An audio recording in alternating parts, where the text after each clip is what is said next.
नमस्कार, रण क्षेत्र देख रहे हैं आप। आपके साथ मैं हूं लावनी विनीत। बेहद खास मुद्दे के साथ आपके बीच आ चुकी हूं, क्योंकि बात आज दुनिया के सबसे बड़े लोकतंत्र की होने वाली है। दुनिया के ही सबसे बड़े लोकतंत्र में सबसे बड़ा चुनाव कैसे संपन्न होगा, आज इसी पर होने वाली है रण क्षेत्र में बड़ी बहस। क्योंकि वन नेशन वन इलेक्शन, अब नो टेंशन। मोदी सरकार कैबिनेट ने खास तौर पर इस पूरे प्रावधान को मंजूरी दे दी है। मोदी कैबिनेट ने आज वन नेशन वन इलेक्शन को मंजूरी दे दी। याद होगा आपको कि इसी साल मार्च में पूर्व राष्ट्रपति रामनाथ कोविंद की अध्यक्षता वाली समिति ने बड़ी रिपोर्ट 18,626 पन्नों की रिपोर्ट राष्ट्रपति द्रौपदी मुर्मू जी को सौंप दी थी। और तब से ही लगातार इस बात पर चर्चा शुरू हो चुकी थी कि अब बयार बदलेगी। अब देश का करोड़ों रुपए बार बार चुनाव पर खर्च नहीं होगा। देश के जो सोर्सेज हैं वो बार बार चुनाव पर नहीं लगेंगे, बल्कि फोकस विकास पर होगा। और यही वजह रही कि प्रतिबद्धता बार बार मोदी सरकार की तरफ से जताई गई। चाहे वो लाल कोट के प्राचीर से दी गए अपने भाषण में मोदी ने जो वायदा किया था, खास तौर से वन नेशन वन इलेक्शन को लेकर, उस वायदे की नींव आज रख दी गई है। लेकिन मोदी सरकार अपना वायदा निभाने के लिए प्रतिबद्धता दिखाते हुए बड़ी तस्वीर सामने ला रही है। लेकिन इन सब के बीच कुछ ऐसी पार्टियां हैं जो इसे प्रैक्टिकल नहीं मानती हैं। 32 पार्टियां समर्थन कर रही हैं साहब, लेकिन 15 ऐसी पार्टियां हैं जो गतिरोध डाल रही हैं, जो ये कह रही हैं कि इससे कुछ बदलने वाला नहीं है, बल्कि स्थिति और ज्यादा खराब होगी, क्योंकि one nation one election practical नहीं है। तो क्या वाकई ये प्रैक्टिकल नहीं है, या कैबिनेट की मंजूरी के साथ ही इस बात का रोड मैप भी तैयार हो चुका है कि वाकई one nation one election practical होगा? और इस प्रैक्टिकलिटी को धरातल पर उतारने के लिए 2029 की तारीख भी तय कर ली गई है, वो सन भी तैयार कर लिया गया है, वो सन भी तय कर लिया गया है। ऐसी परिस्थिति में ये जो दांव चला गया है वो कितनी बड़ी परिस्थिति लेकर आएगा, कितनी बड़ी तस्वीर बदलेगा, आज इसी पर करेंगे बात। लेकिन सबसे पहले, क्योंकि रिएक्शंस बहुत सारे आए हैं, 15 पार्टियां, जैसे मैं बार बार कह रही हूं कि 15 ऐसी पार्टियां हैं जो विरोध कर रही हैं, वो चाहे टीएमसी हो, सपा हो, या फिर लेफ्ट की पार्टियां हो, या कांग्रेस हो, जो खास तौर से ये कह रही है कि ये प्रैक्टिकल नहीं होगा। तो क्या वाकई ये प्रैक्टिकल नहीं होगा? चर्चा से पहले रिएक्शंस। मैं सीधी सी बात कहता हूं कि, और लगातार इस बात को मेरी पार्टी कहती रही, इस देश में वन नेशन वन इलेक्शन था भाई। मोदी जी कोई नायाब हीरा नहीं उठा के ला रहे हैं। 1962 के बाद वो माला क्यों टूटी? क्योंकि सिंगल पार्टी डोमिनेंस खत्म होने लगी। उसके बाद कई राज्यों में रीजनल पार्टीज ने, जैसे 67 में संविध सरकारें बनी। आज मैं पूछ रहा हूं कि मुझे मसौदा देखना है, क्योंकि ये टिप्पणी बगैर मसौदा देखे हो रही है। कांग्रेस पार्टी ने फिर से बता दिया है कि मोदी विरोध में उतरते उतरते वो देश विरोध भी कर सकती है, और किस प्रकार से दलित विरोधी मानसिकता भी है। कांग्रेस पार्टी को पता होना चाहिए कि देश के सबसे पहले जो चुनाव हुए 65-67 तक, वो वन नेशन वन इलेक्शन के तहत ही हुए।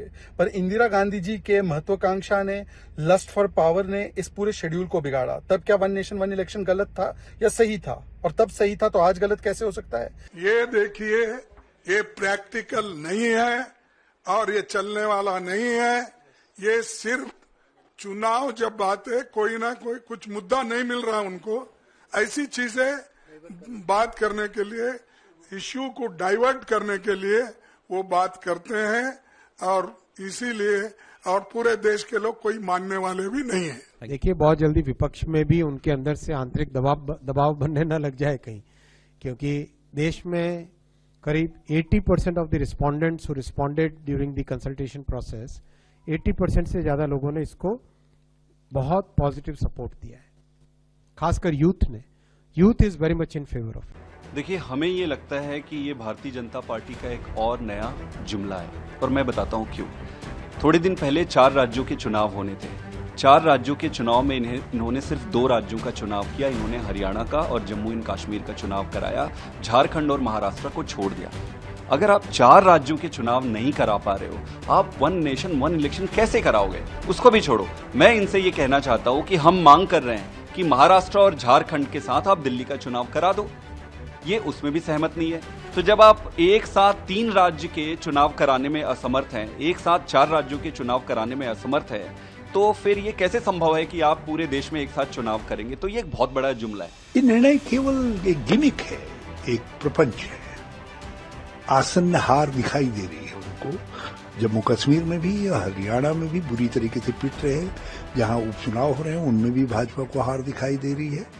और भाजपा को ये भी लग रहा है, मुझे जानकारी मिली है कि आरएसएस के शीर्ष चर्निंग कैंप में भी ये बात उभर के आई थी कि महाराष्ट्र और झारखंड भी हारने जा रहे हैं। आप तो सक्सेसिव एक के बाद एक राज्य में जो हार दिखाई दे रही है भाजपा को, उससे ध्यान हटाने के लिए और इस तरीके का प्रपंच रचा गया। एक चुनाव, one nation one election. Narendra Modi ji शुरू से ही इसके पक्ष थे। देश के सभी पूर्व चीफ जस्टिसों से चर्चा की गई, देश के मूर्धन्य नेताओं से, राजनीतिक दलों से चर्चा की गई, देश के हर चैम्बर ऑफ कॉमर्स से चर्चा की गई और आज अंततः कैबिनेट से मंजूरी हो गई। खड़गे की भाषा केवल विध्वंसक भाषा होती है, निगेटिव होती है। ये खड़गे वही हैं जो देश को कहा था कि अगर 20 सीट और आ जाती तो मोदी सहित सबको जेल भेज देता। पूरे देश का एक मंतव्य लिया गया और उसके अनुसार केंद्र सरकार आगे बढ़ रही है। वन नेशन वन इलेक्शन के बहुत सारे फायदे हैं। सबसे बड़ी बाधा लगातार समय समय पर आचार संहिता का आना। तो अगर 5 साल में आप देखिएगा तो ऐसी रिपोर्ट है कि 2.5 साल तो आचार संहिता में चली जा रही है। आचार संहिता के तहत फिर हम लोग फंस जाते हैं, कार्य नहीं होते। तो देश की जो विकास की धारा है, विकास की गति है, उसको बढ़ाने के लिए एक बार इलेक्शन हो तो खर्च कम होगा, रिसोर्सेज कम लगेंगे, विकास पर ज्यादा जोर दिया जाएगा, काले धन पर रोक लगेगी, फोकस सिर्फ और सिर्फ देश के विकास की गति को रफ्तार देने में होगा। ये तमाम बातें बीजेपी की तरफ से कही जा रही हैं, लेकिन विपक्ष की 15 ऐसी पार्टियां हैं जो ये कहती हैं कि ये संभव है ही नहीं। अब वो क्यों कह रही हैं, इसके पीछे भी जो आधार है। दरअसल आप मेरे बगल में एक ग्राफिक्स देख रहे हैं। इस ग्राफिक में खास तौर से हम उन गैर बीजेपी शासित राज्यों का जिक्र कर रहे हैं जिनका कार्यकाल 2029 के करीब या 2029 के बाद खत्म होने वाला है। यानी अगर हम कर्नाटक की बात करते हैं जहां कांग्रेस की सरकार है, 2028 का कार्यकाल यहां तक है। तेलंगाना की अगर बात की जाए, हिमाचल की बात की जाए 2027, पंजाब भी 27, केरल 2026, तमिलनाडु 2026, तेलंगाना 2028, पश्चिम बंगाल 2026 और झारखंड में 2029। गैर बीजेपी शासित राज्य हैं ये। 2029 को अगर हम टारगेट लेकर चलते हैं कि लोकसभा और विधानसभा के चुनाव 2029 में एक साथ होंगे, तो इनमें से बहुत सारे ऐसे राज्य हैं जिनका कार्यकाल या तो आगे बढ़ रहा है या पहले खत्म हो रहा है। ऐसी परिस्थिति में किस तरीके से समन्वय बैठाया जाएगा, कैसे संभव हो पाएगा, ये एक देश एक चुनाव की जो परिस्थिति लाने की बात हो पा रही है वो कैसे संभव हो पाएगी, इस पर ही विपक्ष बड़ा सवाल कर रहा है। और क्या अगर ये संभव है तो वो रोड मैप कितनी जल्दी सामने आएगा, ये भी देखना दिलचस्प होगा, क्योंकि बीजेपी के सामने भी अभी खास तौर से वो बड़ी लड़ाई बाकी है। बिल पेश कर होगा और बिल को पास कराना ये बड़ा चैलेंज होगा। लेकिन इन सबके बीच में रिएक्शंस लगातार आ रहे हैं और जैसा हम बार बार कह रहे हैं कि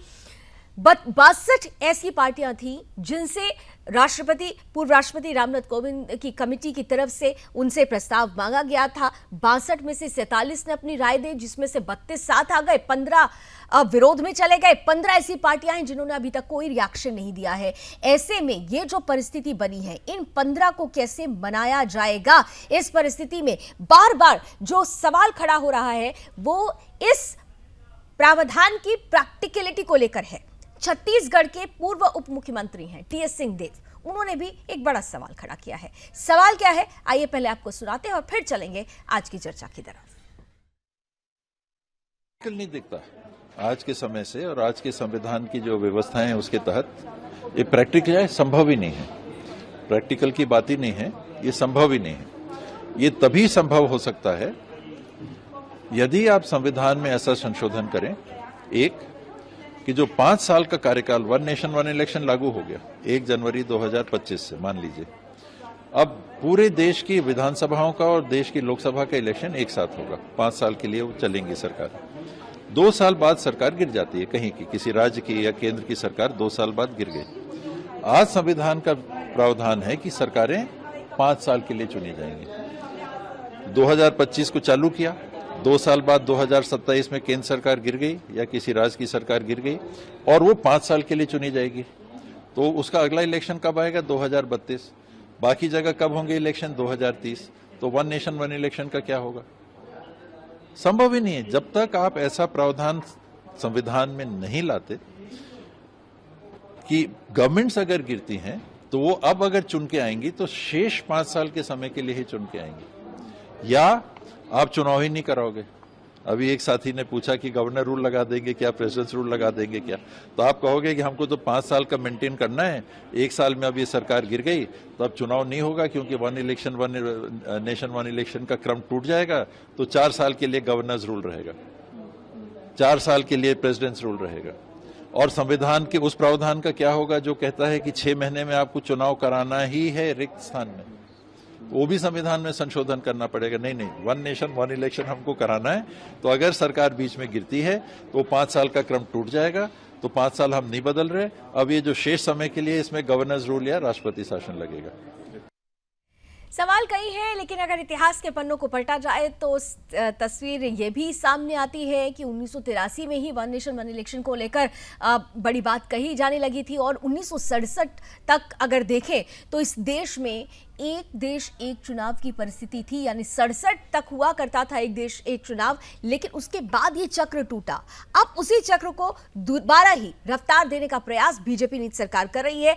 ये प्रयास कितना सफल होगा, कितना असफल, आज इसी पर हो रही है चर्चा। स्वागत करते हैं आज के पैनलिस्ट का। हमारे साथ भारतीय जनता पार्टी का पक्ष रखने के लिए सूर्य प्रकाश मैथिल जी हैं, कांग्रेस का पक्ष रखेंगे जगदीश शर्मा जी, साथ ही साथ आम आदमी पार्टी से हमारे साथ रमाकांत पटेल जी जुड़ चुके हैं, और अनिल झा जी हमारे साथ हैं समाजवादी पार्टी से। आप चारों का बहुत बहुत स्वागत है। मैं सबसे पहले सूर्य प्रकाश जी आपके पास आ जाती हूँ, क्योंकि देखिए विपक्ष तो बहुत सारी सवाल खड़े कर रहा है, और खासतौर से प्रैक्टिकलिटी को लेकर। ये कहना बहुत आसान है लेकिन करने में मुश्किल आता है कि बहुत सारे आपने अभी खुद स्टेटमेंट सुने होंगे कि किस तरीके से विपक्ष कह रहा है कि प्रैक्टिकल नहीं है। खड़गे साहब ये कहते हैं कि ये तो सीधे सीधे लोकतंत्र को खतरे में डालने वाली बात है। आप इन पार्टियों को जो इसके विरोध में खड़ी है उनको कन्विंस कैसे करेंगे? धन्यवाद लावनी। अब पहले बहुत इको हो रहा है, इसको ठीक कीजिए पहले आप। ठीक है, इको ठीक करा दीजिए प्लीज। हाँ सर, आप प्लीज कंटिन्यू कीजिए।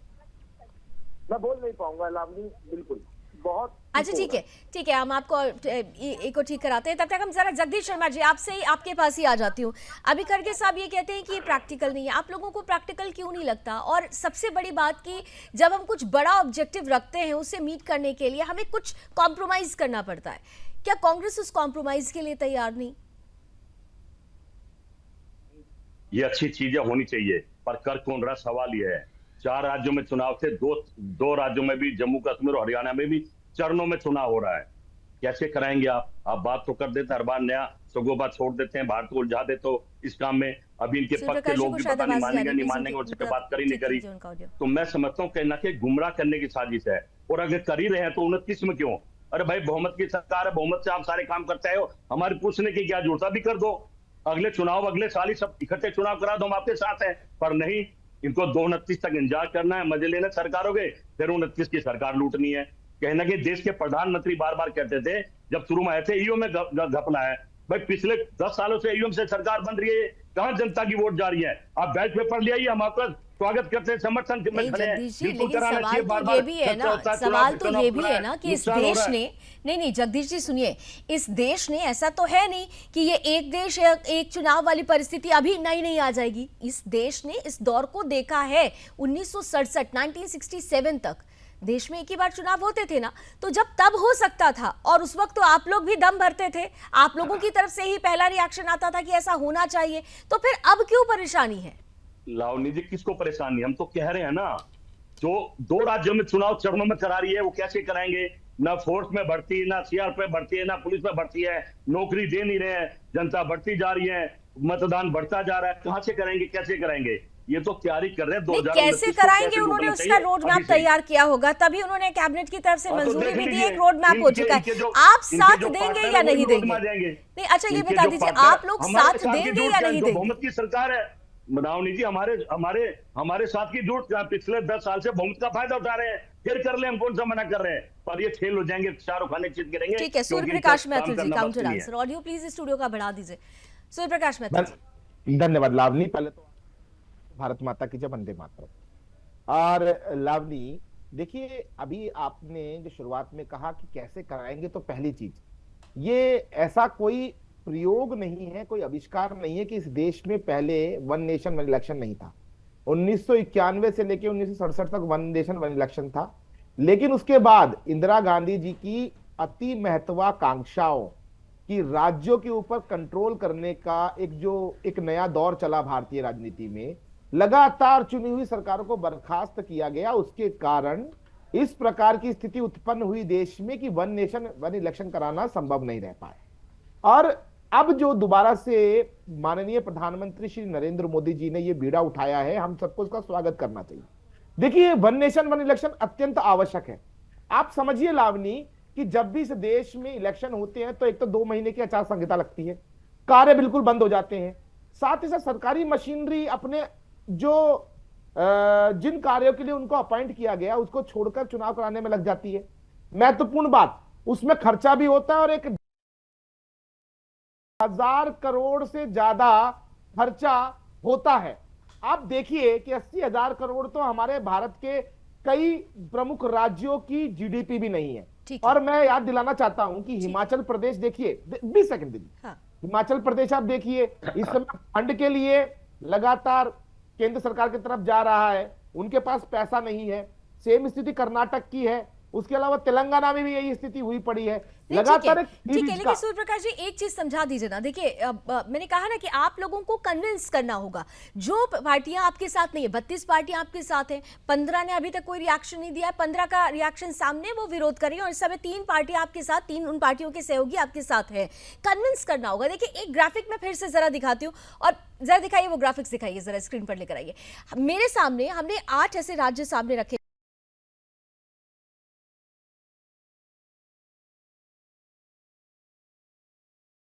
पंजाब में 27 में, केरल में 26 में, तमिलनाडु में 26 में, कर्नाटक 28, तेलंगाना 28, पश्चिम बंगाल 26 और झारखंड में 29 में।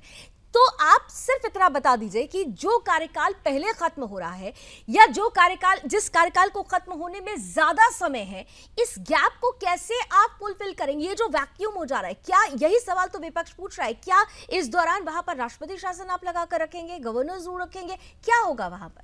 इसे लेकर आप पार्टियों को कन्विंस नहीं कर पा रहे हैं।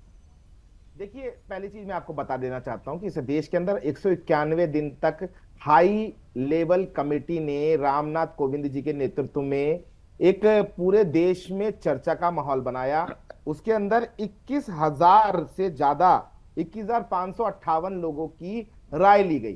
पहली चीज बता रहा हूं मैं आपको। और वो लोग थे जो भारतीय राजनीति को बहुत करीब से देखते हैं, संविधान विशेषज्ञ हैं, देश के अंदर एक बहुत बड़ा रुतबा रखते हैं। दूसरी चीज मैं आपको बता देना चाहता हूं कि 18,626 पेजों की कमेटी ने रिपोर्ट दी है, और जो 47 में से 32 जो राजनीतिक दल है वो सहमत भी है। और मैं एक बात और बताना चाहता हूं, वही बात तो मैं बोल रही हूं ना सर, लेकिन मुद्दा ये था कि ये जिन सालों का जिक्र हो रहा है, ये जो अंतर आ रहा है, उस अंतर को कैसे फिल किया जाएगा, ये बड़ा सवाल है। शायद अगर आप इस बात को लेकर अगर आप कन्विंस कर लेंगे, तो वो भी 15 पार्टियां जो अभी तक आपसे सहमत नहीं है, जो असहमत है, वो आपके साथ आ जाएंगी। उसी ऑब्जेक्टिव को तो मीट करना है, वन इलेक्शन होना चाहिए। जबकि एक बात तो तय है कि अगर एक देश एक चुनाव हो जाएगा, तो बहुत सारी ऐसी खर्चे हैं जो विकास कार्यों में अब लगाए जा सकेंगे। बार बार चुनाव नहीं होगा, बार बार दिमाग डाइवर्ट नहीं होगा, रिसोर्सेज का सही उपयोग हो जाएगा। तो फिर क्यों आप लोग इससे सहमत नहीं हो पाते? लावनी जी, सुनने में बड़ा अच्छा लगता है, एक देश एक चुनाव, क्या बात है, सुनने में बड़ा अच्छा लगता है। लेकिन आप बतलाइए कि गांव के मुद्दे अलग होते हैं, वहां पर चुनाव क्या राष्ट्रीय मुद्दों पे होगा? नगर निगम के मुद्दे अलग होते हैं, विधानसभा के मुद्दे अलग होते हैं और लोकसभा के मुद्दे अलग होते हैं। एक बात, जब अलग अलग चुनाव होते हैं तो नेता को बार बार जनता के बीच में जाना पड़ता है, जनता को महसूस होता है कि हाँ, लोकतंत्र में जनता मालिक होती है। ये एक बार चुनाव करा करके 5 साल के लिए शहंशाह बन के घूमेंगे, जनता बना देंगे। एक बात, भारतीय जनता पार्टी का तर्क क्या है कि खर्चा ज्यादा होता है। देश के 15 प्रधानमंत्रियों ने जितना कर्जा नहीं लिया है, अकेले माननीय मोदी जी ने उससे डबल कर्जा ले लिया है, अकेले मोदी जी ने। तो ये अपना खर्चा कम करें, ये अपना खर्चा कम करें, ठीक होगा। एक और बात कि इस कमेटी में, इस विवादित कमेटी में जो एक देश एक चुनाव वाली कमेटी बनाई गई, इस विवादित कमेटी में माननीय पूर्व राष्ट्रपति रामनाथ कोविंद जी को लिया गया, उनकी बेइज्जती कराने के लिए, दलितों की बेइज्जती कराना चाहते हैं। जब वो राष्ट्रपति थे तब तो उनको भगवान श्री रामचंद्र जी के मंदिर के शिलान्यास में नहीं बुलाया गया था। तो आप देखिए फिर भटकने लगे, फिर मुद्दे से भटक गए। आप मुद्दे पर जब तक थे मैंने आपको नहीं टोका था ना, मुद्दे पर रहिए ना। मैं मुद्दे की बात कर रहा हूँ, मैं मुद्दे की बात कर रहा हूँ, मैं मुद्दे की बात कर रहा हूँ। इस कमेटी में और कौन था? जो पनामा पेपर लीक में जिसका नाम था, एक ऐसा व्यक्ति जिसने नकल करके किताब लिखी। तो मुझे एक चीज बता दीजिए। नहीं, मुझे नहीं, ऐसा नहीं कह सकते आप, क्योंकि इसमें विपक्षी पार्टियों को भी इन्विटेशन दिया गया और 8 बड़े चेहरों में 4 बड़े चेहरे विपक्षी पार्टियों से भी, जिस गठबंधन में आप भी। लेकिन मुझे एक बात मुझे बताइए, रमाकांत जी प्लीज सवाल सुनिए। आपने कहा कि लोकसभा चुनाव या विधानसभा चुनाव शहर और गांव और हर जगह परिदृश्य अलग होता है, लेकिन मुद्दे तो लगभग एक ही होते हैं ना।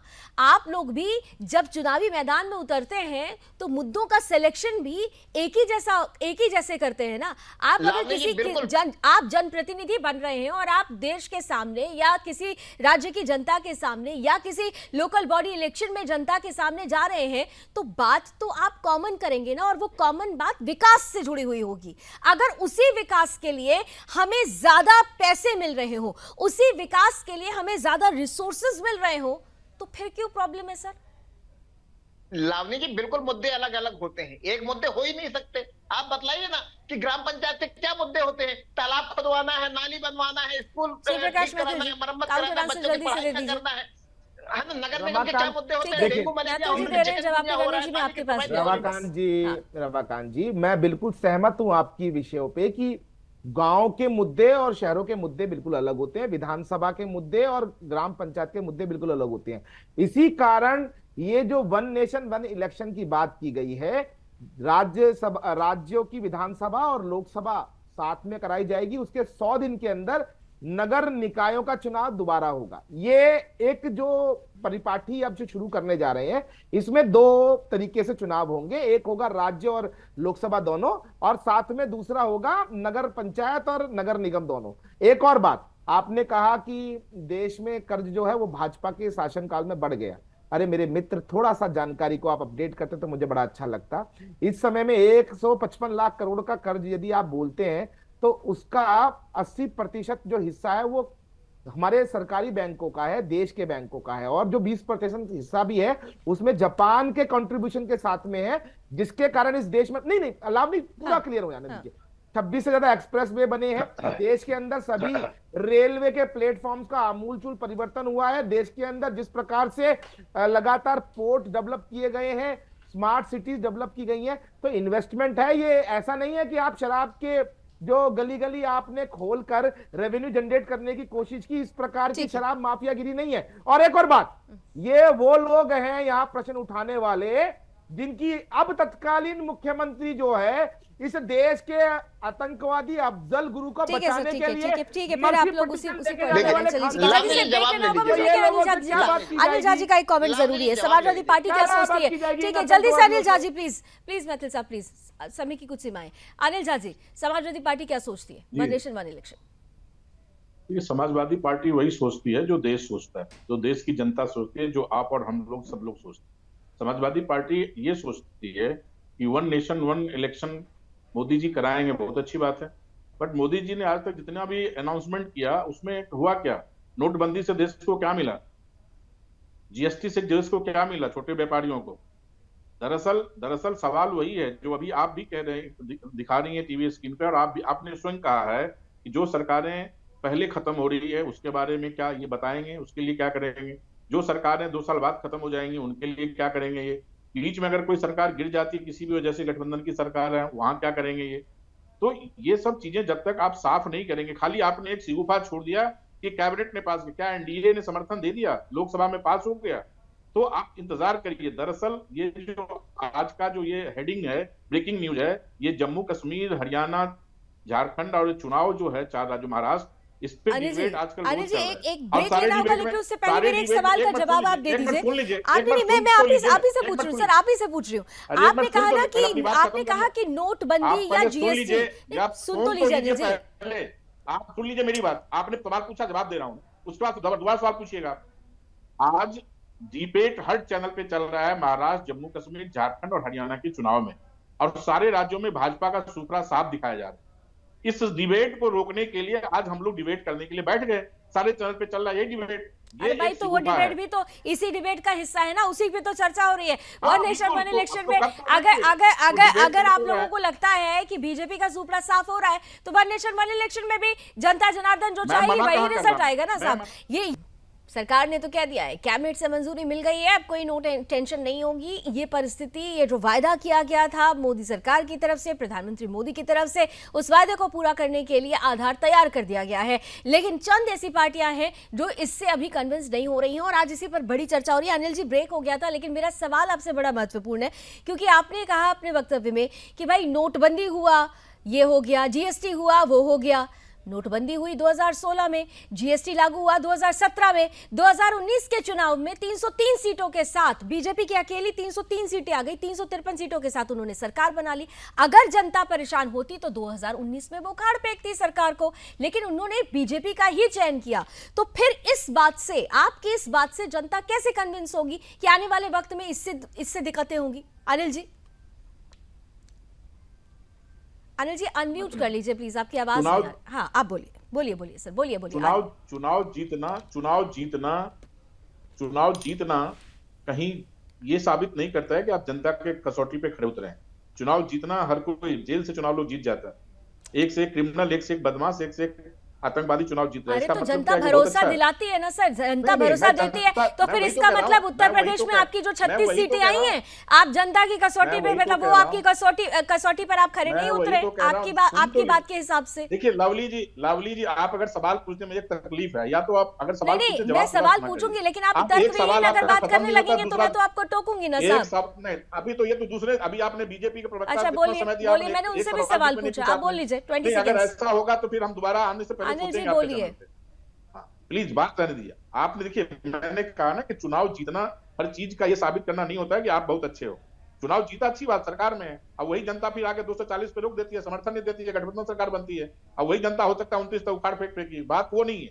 बात मेरा कहने का मतलब ये था कि मोदी जी कुछ भी करते हैं, कहने में मास्टर स्ट्रोक मारने में माहिर हैं। वो मास्टर स्ट्रोक की बात मैं कर रहा था कि आज क्यों जरूरत पड़ गई मोदी जी को 100 दिन बाद। आज 100 दिन का एजेंडा सरकार का चल रहा है, महोत्सव मनाया जा रहा है, और एनडीए में जो जिनके दोनों बैसाखी पे टिके हुए दोनों नेता कहाँ हैं आज? कहाँ है टीडीपी के नेता और कहाँ है जेडीयू के नेता? तो मैं अभी वही कह रहा हूँ कि ये बिल पास होना है संसद से, और संसद में सांसद लोग करेंगे पास, उसमें एनडीए पहले बहुमत दे दे, फिर बाद में आता है विपक्षी लोग। मैं तो सिर्फ इतनी आप ही की बात को आगे बढ़ाना चाहता हूँ कि आपने जो 3-4 सवाल किया है भाजपा से, के प्रवक्ता से और मोदी जी से, उसका पहले वो जवाब दें, उसको कन्विंस करें लोगों को। सवाल तो वहीं आगे रुकती है ना। अब दूसरी बात है, मैंने कहा ना कि आज ये जरूरत पड़ गई, इसीलिए जरूरत पड़ गई। आज ये एक हफ्ते बाद भी कर सकते थे, क्योंकि चुनाव चल रहा है और चुनाव में इनका सुपड़ा साफ हो रहा है। टीवी पे हर चैनल जो इनके गोदी मीडिया है वो भी इनको नीचे दिखा रहा है। तो उसको हेडलाइन बनाने के लिए ये आज एक सूफा आएगा। हम तो कह रहे हैं, हम स्वागत करते हैं, हम विरोध नहीं कर रहे हैं। पहले एनडीए को स्वागत कर ले, लेकिन ये पारित होगा लोकसभा में। लेकिन सवाल वही है, आप अपने सहयोगियों को भी कैसे मनाएंगे? देखिए 32 पार्टियां, इसमें कोई दो राय नहीं है कि समर्थन में है, लेकिन 15 अभी भी हैं जिन्होंने अभी कोई रिएक्शन नहीं दिया, और उसमें से वो पार्टियां भी हैं जो आपके साथ गठबंधन में हैं। कैसे उनको कन्विंस करेंगे आप लोग? धन्यवाद लावनी। देखिए, इन्होंने कहा कि हमारी जो गठबंधन पार्टियां वो कहाँ है, तो मैं इनको बता दूं कि एनडीए की सरकार की कैबिनेट के अंदर ये जो बिल है पास किया गया है।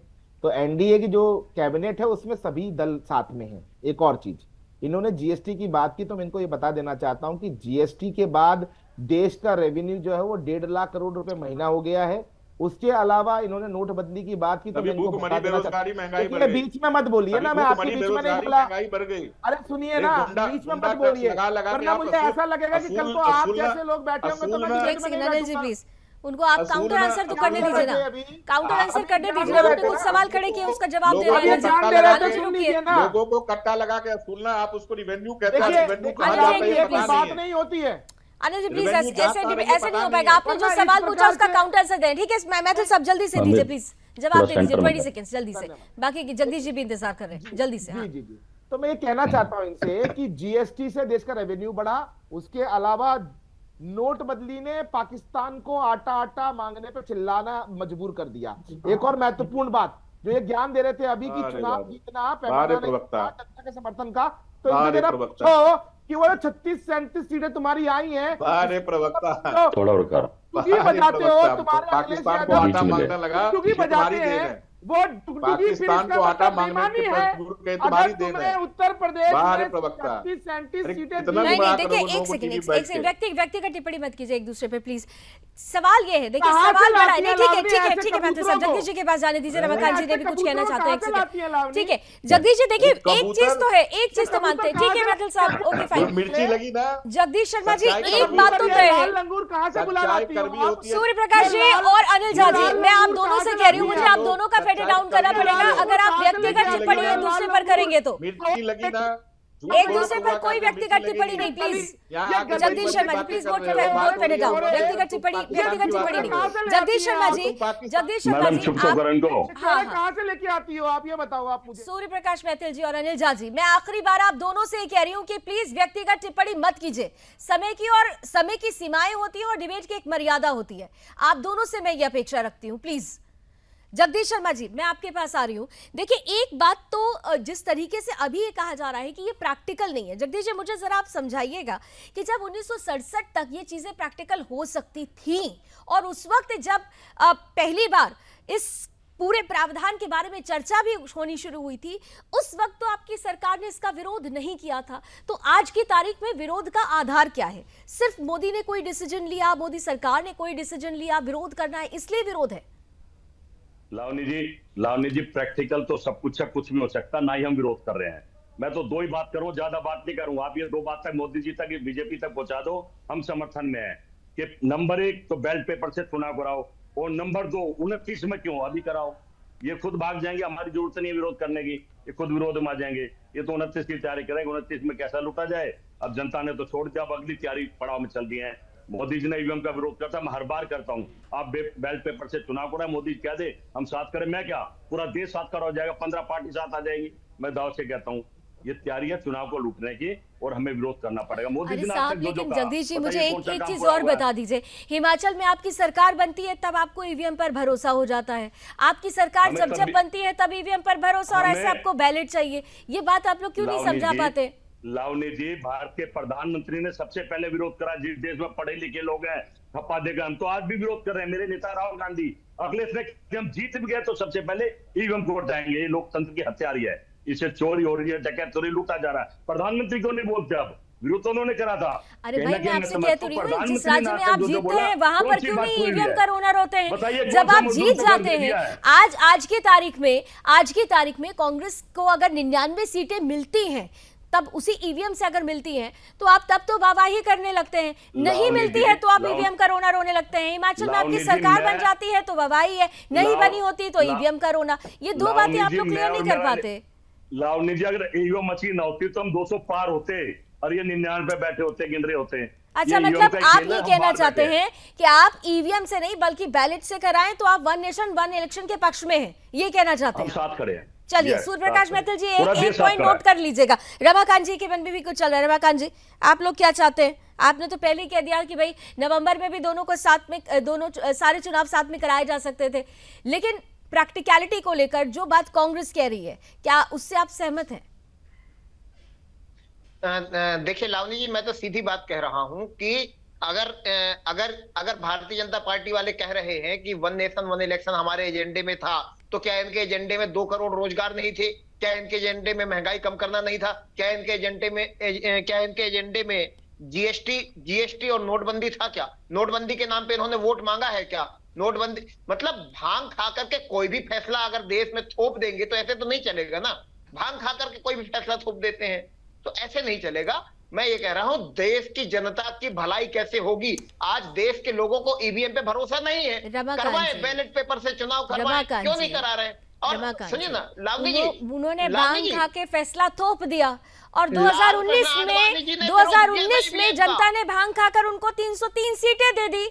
ये भी तो देखिए ना, आप लोग जिस तरीके से शब्दों का चयन करते हैं, मुझे मजबूरी में आकर उन शब्दों को लेकर आप लोगों को उदाहरण देना पड़ता है। 1989 के बाद पहली एक ऐसी पार्टी थी 1989 के बाद जिसने 37% ऑफ वोट परसेंटेज लिया हुआ था, 303 सीटें 353 सीटों के साथ सरकार बनाई। ये तो सब कुछ नोटबंदी के बाद ही हुआ था ना। जनता इतनी समझदार है साहब, आप लोग जनता को टारगेट कर रहे हैं लेकिन जनता की समझदारी को भूल जा रहे हैं। लावनी जी बिल्कुल, लावनी जी आप सुन लीजिए, 10 सेकंड में आपको जवाब दे देता हूं। दे दीजिए सर, जल्दी से, अब समाप्त भी करना। भारतीय जनता पार्टी की सांसद है, भारतीय जनता पार्टी की सांसद है लता वानखेड़े। वो अपने कार्यकर्ताओं से मिलती है तो उनके कार्यकर्ता कहते हैं कि मैंने 15 बूथ पे विपक्ष के लोगों को नहीं बैठने दिया, मैंने अकेले 15 वोट डाले हैं, मैंने अकेले 20 seconds last comment Suryaprakash Maithil ji, फिर समाप्त करती हूँ। पार्टी के लोग सूर्यप्रकाश मैथिल जी, लास्ट कमेंट, तीनों की बात आपने सुन ली। करते हैं।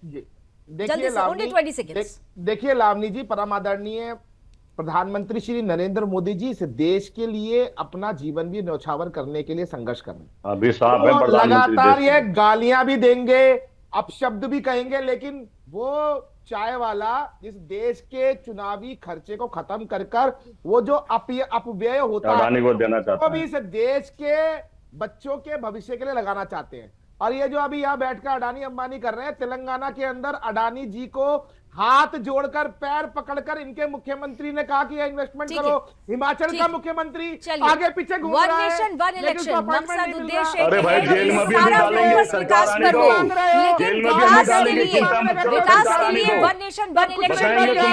वन वॉइस भी जरूरी है। Thank you so much element, thank you so much. समय की सीमाएं हैं, वन वॉइस भी जरूरी है। वन वॉइस यानी यूनानिमस वॉइस, एक सहमति जरूरी है। 15 ऐसी पार्टियां हैं जो अभी भी इसका विरोध कर रही हैं, 15 ऐसी पार्टियां हैं जिन्होंने कोई रिएक्शन नहीं दिया है, लेकिन फिर भी सरकार ये कह रही है कि हमने वायदा किया है तो निभा कर रहेंगे, क्योंकि ये वायदा देश के विकास से जुड़ा हुआ है, देश को गति देने वाला है और इसमें आने वाले हर गतिरोध को खत्म किया जाएगा। तस्वीर दिलचस्प होगी इस बार के शीतकालीन सत्र में, नजर बनी रहेगी। फिलहाल आज रण क्षेत्र में बस इतना ही। देश और दुनिया की तमाम खबरों के लिए आप जुड़े रहिए सुदर्शन न्यूज के साथ। जय हिंद।